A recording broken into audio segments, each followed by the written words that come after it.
You're listening to the Wedding Biz Network, the voice of the creative entrepreneur.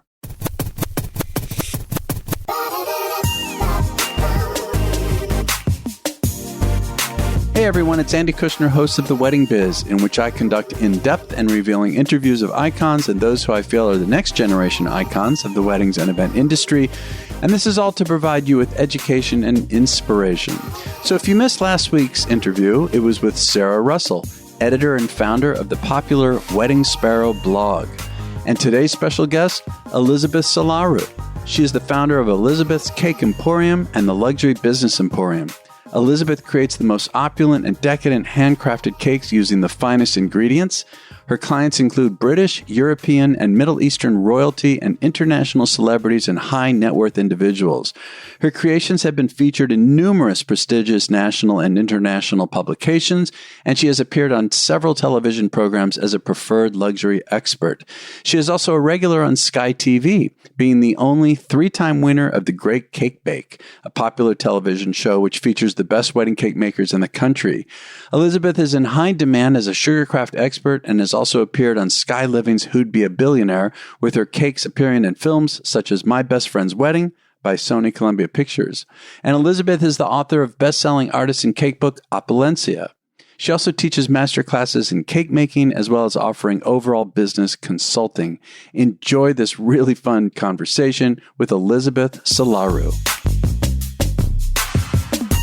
So Elizabeth, I want to first give a big shout out to Meredith Leon McCormick, the branding expert with MLM Represents, because she is the one who put us together. So I thank her for doing this. Oh, absolutely. Meredith is amazing. And I am very grateful to her for, reaching out to you, and also for you for having me on. Absolutely grateful. Thank you. Yeah, absolutely. And, it's interesting. When I started to read about you, I saw that you seem to have a career trajectory that is very different than most in the event industry, being that you got a degree in microbiology and a master's in medical microbiology and parasitology, if I'm saying that right, and then became a biomedical scientist. I don't know that anybody would have guessed that about you. No, it's actually one of the things that I funnily enough, I don't talk about it because I did do that career for about 16 years. I worked for the National Health Service here in the UK, and I honestly did not think I would ever leave a laboratory. I thought I was going to die a lab rat. So there you go. But yes, that was me in the beginning. Yeah, it's interesting. I can relate. When you said 16 years, I actually started out of college. I worked for IBM and then for Lexmark for 16 years between the two of them. Yeah. And before I went full time in the event industry. I have a music band and music company, but it took me, it was 16 years. And, to have invested that time and effort, in terms of the education and then the kind of career that you were building there, what was it what happened? How did you come to leave that and take, because I would consider, at least for me, it was a huge leap to go into something else that is, that really fed my heart more. And how did it go for you? What was the turning point for you? Well, for me, it was a hop, skip, and a jump, if I were to put it that way, because when I left the lab, I actually left on a whim. I looked across me because in those days, when you got a rotation in the laboratory, you spent about 2 months to 3 months in a particular spot. And I was sitting across a colleague, and every day she would talk about what she was having for dinner. And she was talking about courgettes. I believe you call them zucchini in America. Okay. So she was talking about that. And I'm thinking, is this a quality of conversation I will have for the rest of my life? And many people my age in those days were talking about retiring. And I'm thinking, I'm way too young for this. So by the end of the week, I handed in my resignation. I had nowhere else to go. However, by some sheer coincidence, I was walking past the laboratory phone. And as soon as it rings, you've got to pick it up on the second ring or first ring, if possible. I picked it up, and there was a guy at the other end. He was actually a recruiter, and he was looking for locum scientists to work in different laboratories across the country. And he said, look, I know you all have permanent jobs. I know there's absolutely no way that you will consider this, but, would it be something you're interested in? And I said, actually, believe it or not, I literally resigned a couple of days ago. Incredible. Yeah. So I could not believe such a coincidence. And that was how I left the lab. However, I didn't go into cake making straight away. I went and did an MBA, as you do, because I thought, business, let me go off and do another degree in business, did an MBA. And after my MBA, I became a headhunter. But that's a different story. And I did headhunting for about 6-7 years before I went into cake making. Wow. So we're talking really about roughly 23 years. So you must have been, I know I'm never supposed to speak about age, but I think this is really inspiring. You were really into your 40s when you then made the switch to making cakes. Oh, absolutely. But the cake making, I was actually doing on the side. So I remember after my MBA, I got my first headhunting job. I was supposed to be recruiting chief executives and directors. And again, this is an industry that I didn't know anyone. And I had to this was literally a leap of faith. And I had to network differently to my colleagues because I didn't have those networks. I had to build those networks from scratch. So that was actually a lot of learning for me, as was working in a lab. But what I didn't realize at the time, that all these jobs were preparing me for owning my own business. So yes, I was in my middle-aged years, as they say, because a milestone birthday actually prompted me moving into cake making. Wow. You had done it on the side, you were saying. Had you done it for profit yet? Had you had any sort of a business, part-time business with it, or was it just more passion and a hobby? It was more passion and a hobby with the occasional, and I mean very occasional, income on the side, but it was more a passion thing. And what happened was with the headhunting, because we worked 18-hour days, 12-hour days, it wasn't unusual to get to the office at 7 a.m, not leave till about 9 o'clock. But when I changed jobs after I spent a couple of years in my first headhunting job, when I changed jobs, I actually said I wanted to do it part-time, but I will work full-time. So that meant I had a day off, although my day off, I was still headhunting because it's something you do 24/7, but I still had a day where I could focus on doing my cakes. And another thing I did was that all my annual leave that I accrued, I would actually use that and go to cake camp in America. Because in those days, we didn't have the internet, and we didn't have as many cake teaching, we had pastry schools, but we didn't have cake decorating schools. So many of them in the UK, not the kind of cakes I wanted to do anyway. So I literally stalked Ron Ben Israel. He would tell you I was his first stalker. I would stalk him, and then I kept badgering him until he agreed to do a cake decorating course in Savannah, Georgia. And that was how I went off to Savannah, Georgia, 13-hour flight from the UK, and I met my hero, Ron Ben Israel.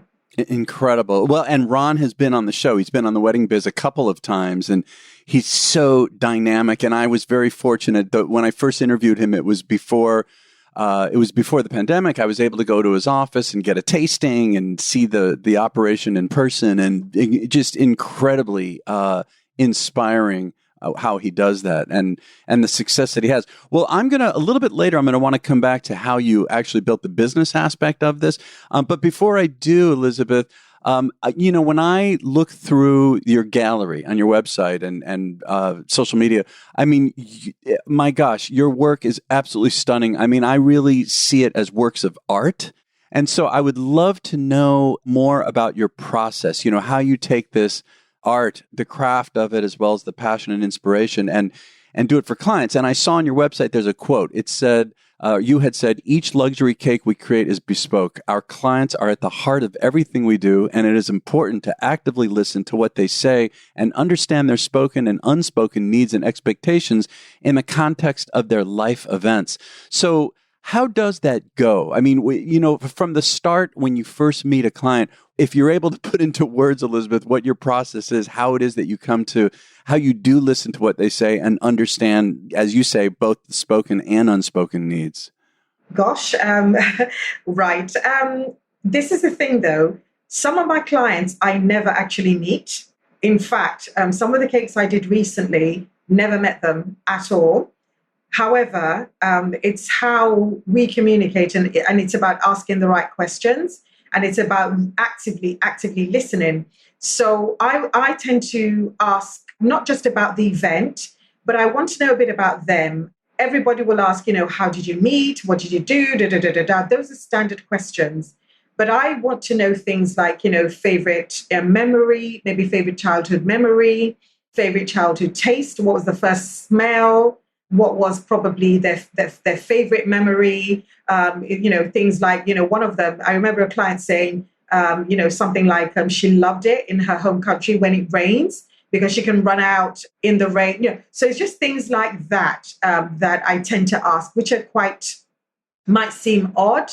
I might even get them talking about their favorite celebrities, favorite personalities, their heroes, etc., etc. Some of them are very well traveled.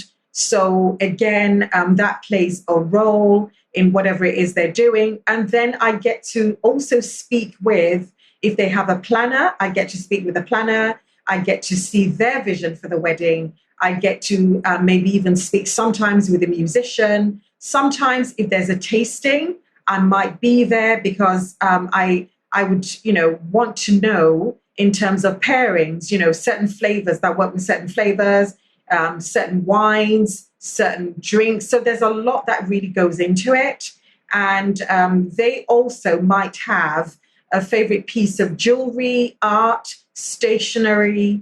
All these I layer onto the process. And of course, some people might want me to take inspiration from their wedding dress or their veil, or, it could be anything and everything.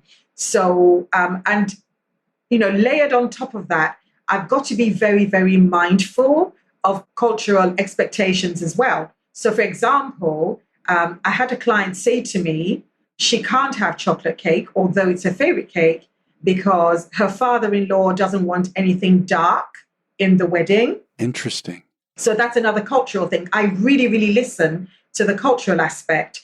Some cultures, they have to have a bit of red. Some cultures don't want red because they see that red is blood, it's danger, it's life.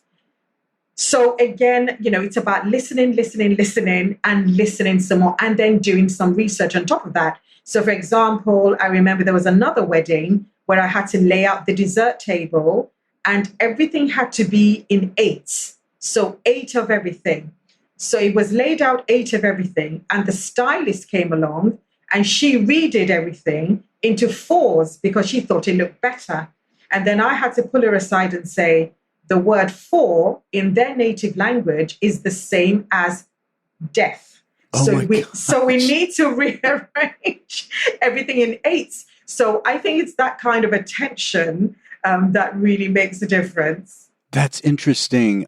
Can you give an example of perhaps maybe a favorite, wedding event in terms of, what you can remember about what it is you learned through this process with the client? And then if you're able to describe what you did with the cake, that would be interesting.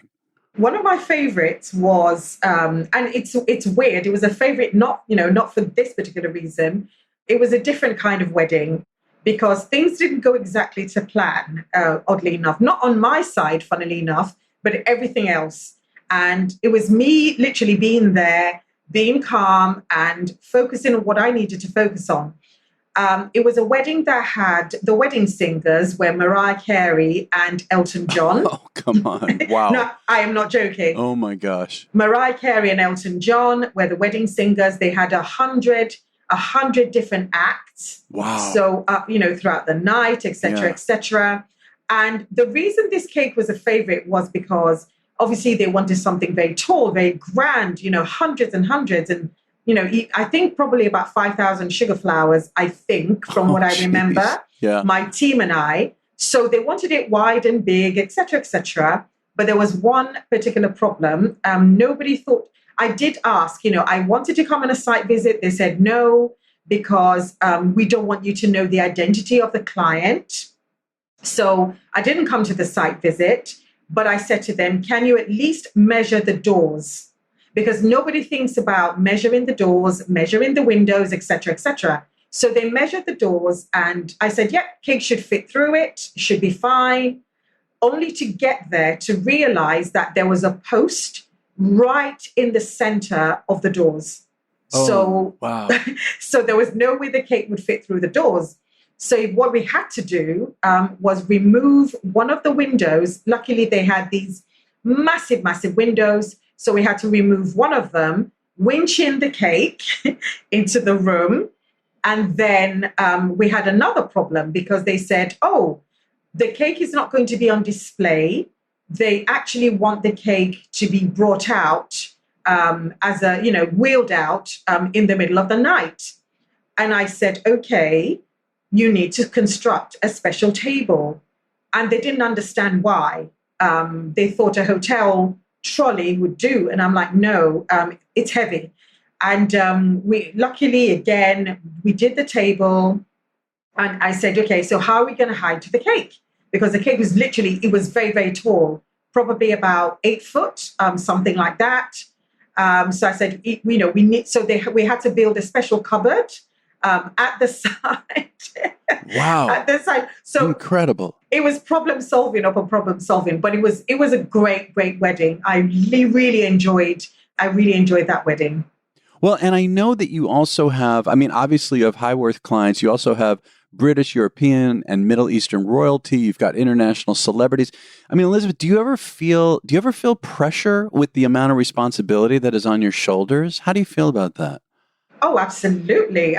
For me, it's not about, oh my God, I'm doing a cake for XYZ. It's more about, okay, I hope I get it there in one piece. I hope it stays up. I hope, because construction of the cake for me is one of the key things. And I'm always learning. And sometimes I have to take cakes abroad. And that is actually some of the most pressure and anxiety-inducing things I've ever done. Before the pandemic, I had to take a cake all the way to Spain. And we had to take a ferry. And if anyone who's been on a boat will know that boats are not steady. You can have rough sea, etc. So I had to investigate how to transport, how glass makers transport glass, because any little thing, we know that glass shatters easily. And I thought if they can, transport glass, then I might be able to use some of that same methodology to transport my cakes. And that's what I did. Wow, interesting. Yeah, I imagine you have probably run into so many challenges and close emergencies. Has there been anything really huge that was really troublesome that you had to face, and somehow other than the story you just told, how you were able to overcome it?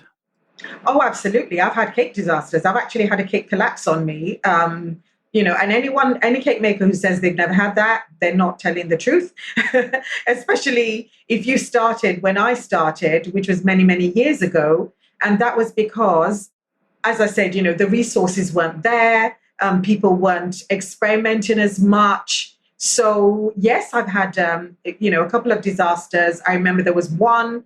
I learned from this because I now insist on delivering cakes myself. But this was when I first started. They wanted to collect the cake, and the bridegroom rocked up in a sports car. Okay. He rocked up in a sports car, and I said, this won't do. I was very specific about the kind of car that should be brought to collect the cake. I was very specific. I said, but because he had a sports car, we somehow managed to get the cake in. He got it to the other end in one piece. That wasn't a problem, actually. He got it to the other end in one piece, but the problem was he then put it on top of a radiator.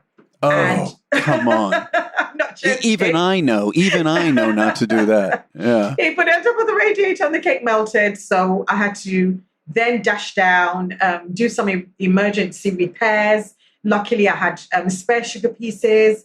I had to rush down, do some emergency repairs before the bride could actually see it.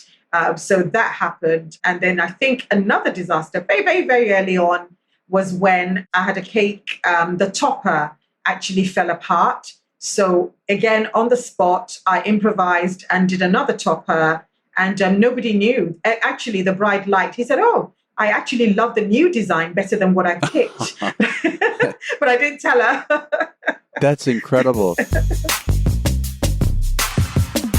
I want to be sure you know the wonderful news of our latest show, Stop and Smell the Roses, with acclaimed lifestyle and event design expert Preston Bailey.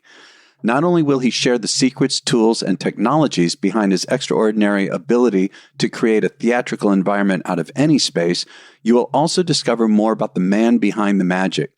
Preston will reveal how his focus on personal growth has been the root of his professional success, and you'll have the opportunity for him to answer your questions along the way. Plus, Preston will be inviting onto the show many of the star celebrities he has worked with in the past, so you don't want to miss a single episode. We also have another great show on the Wedding Biz Network, The Business of Being Creative, with host Sean Lowe. Since debuting, his show has really taken off, and he's continuing to bring you the creative business advice he's shared with accomplished industry notables. Be sure to take advantage of Sean's talkback opportunity by recording questions and comments from right there in each episode's show notes. So, if you are a creative who is turning your craft into a business or want to take it to another level, head to theweddingbiznetwork.com and take a listen to Stop and Smell the Roses with Preston Bailey and The Business of Being Creative with Sean Lowe. That's theweddingbiznetwork.com. You have such a successful business. I mean, from strictly a business perspective, there's that aspect of it. There's the, combining the art with business. How did you...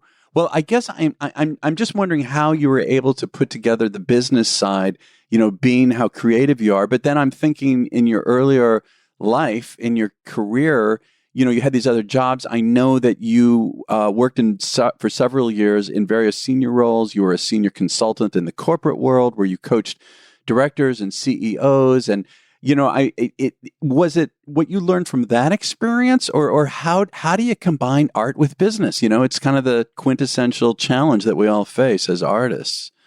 To be honest, it's a challenge I face as much as anybody else, because as an artist, there's the artistic side of me that gets carried away, wants to give people, far, far more than what they paid for. So it took me several years to kind of try and balance the two. I'm still not very good.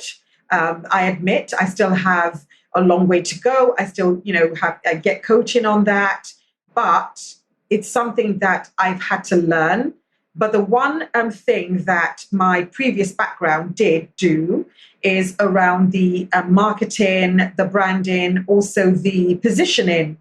Because when I was a headhunter, when it came to candidates, it was all about visibility and profile. It wasn't so much about technical competency for many of them.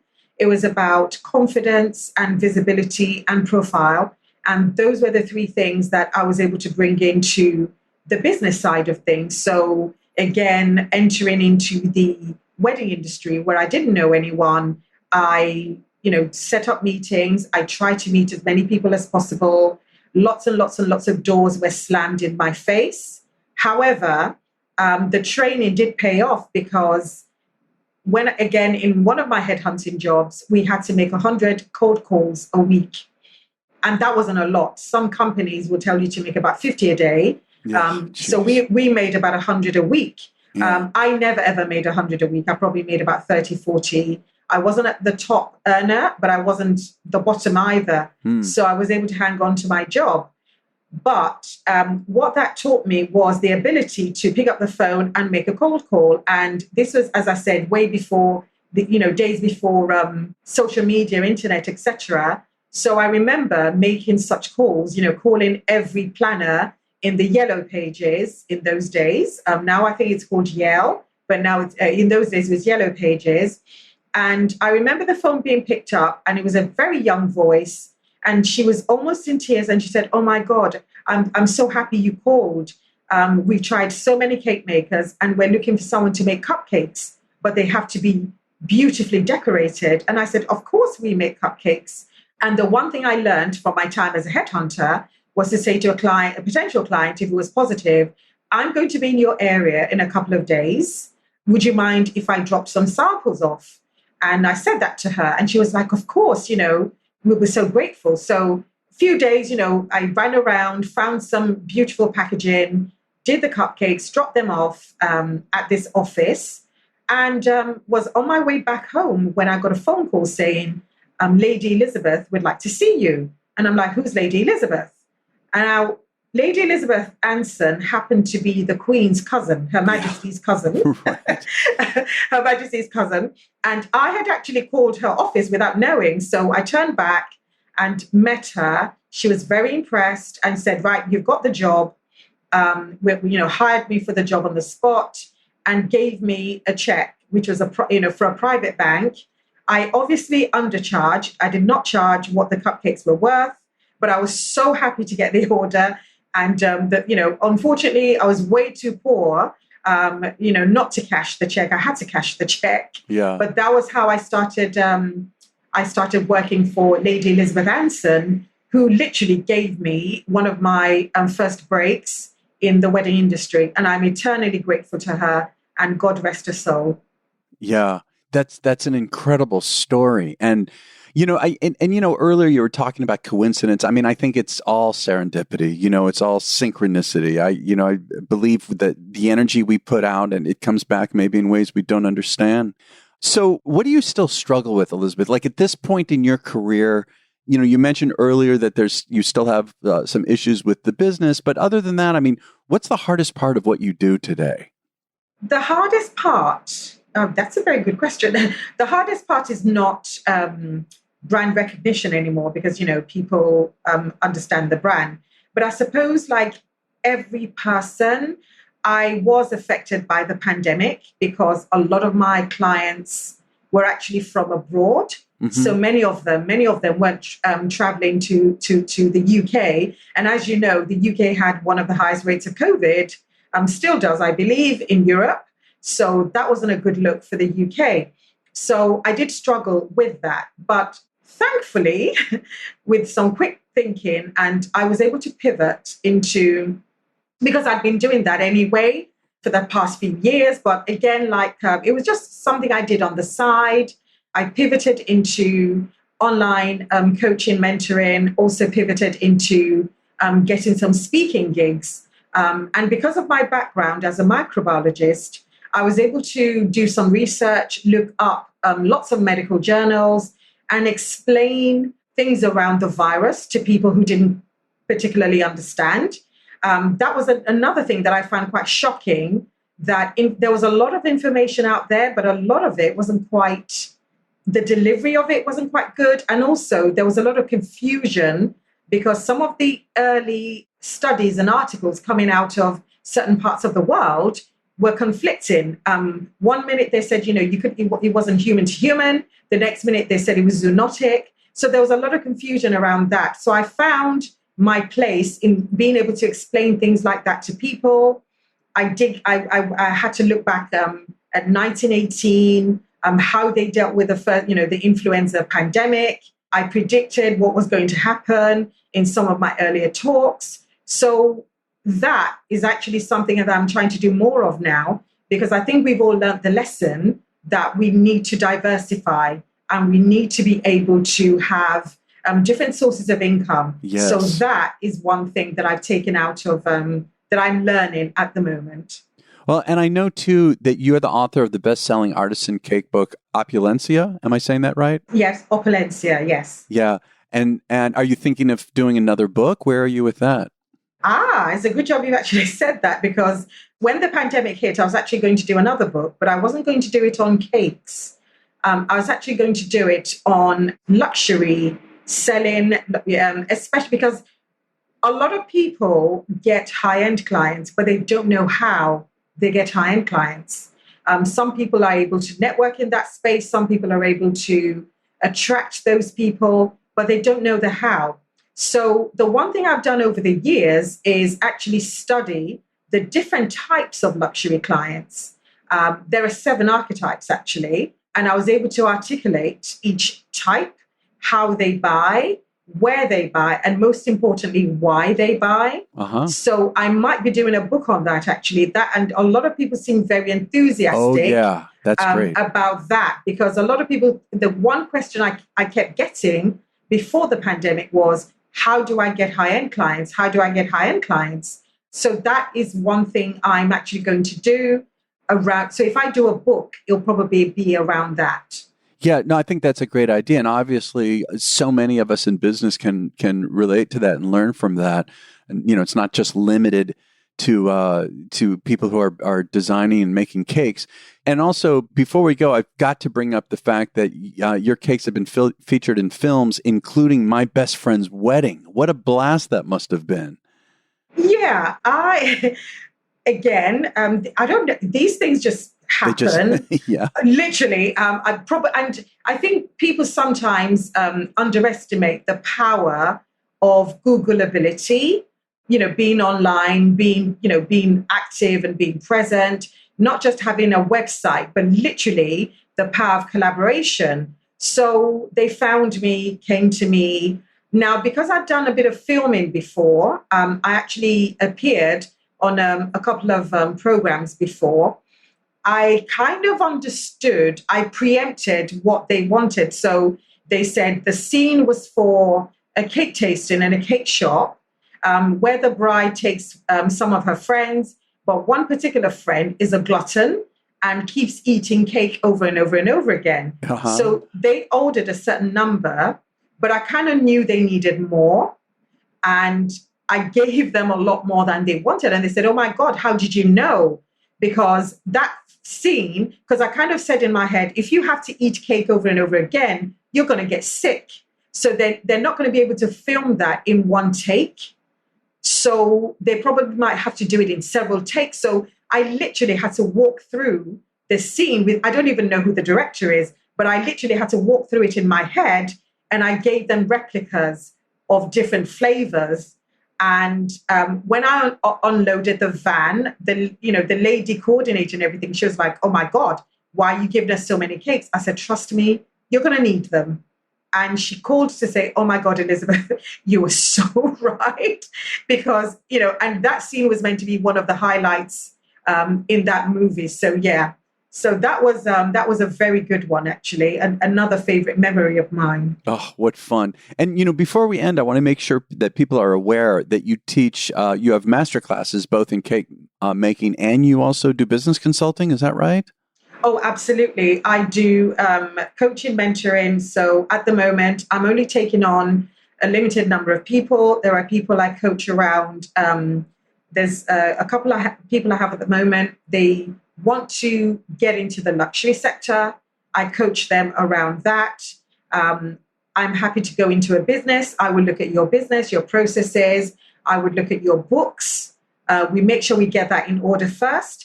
And then I will teach you how to network, how to collaborate, and how to get your name out there. Because a lot of people, that is the one area in which many people think, it's not taught in business schools.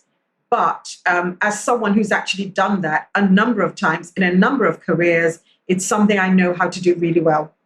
Wow.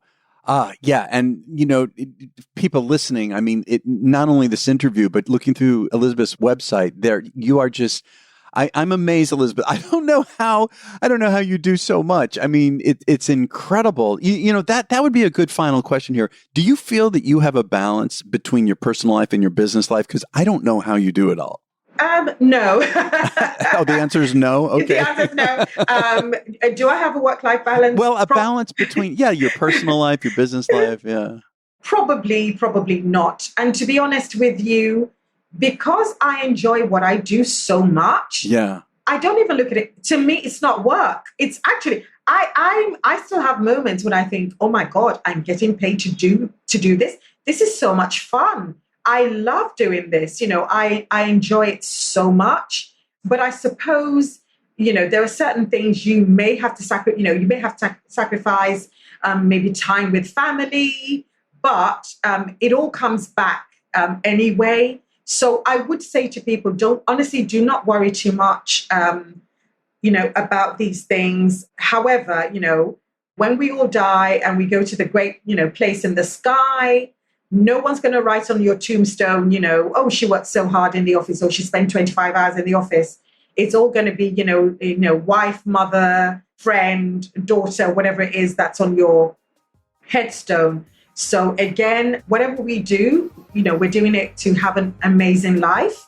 So I think people should remember that. Oh, gosh, absolutely. Well, thank you so much for doing this. This has been so fascinating. It's just been a pleasure talking with you, Elizabeth.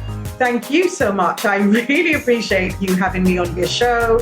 I listened to, your podcast, and you've had some really incredible friends. You've had Cece, you've had Ron, some really, really amazing people that, are very inspirational to me. So thank you so much for having me. My pleasure. My pleasure. Thank you for listening to my conversation with Elizabeth Solaru. Be sure to check out her website, which is elizabethscakeemporium.com. Again, elizabethscakeemporium.com. Her social media handle on Instagram and Facebook is Elizabeth's Cake Emporium. You can get all of this information in the show notes at our website of theweddingbiz.com. And if you can think of 3 really good friends who you feel would benefit from listening to this wonderful interview, please share it with them. And also give a top rating and review it where you get your podcast from, because that helps other people like you to find us. And I want to mention that next week, the week of Thanksgiving, I will be taking off because I will be getting married myself that Friday. Big news. So join us again on November 29th when we have the amazing photographer, Meg Smith. And we'll catch you at that time on The Wedding Biz.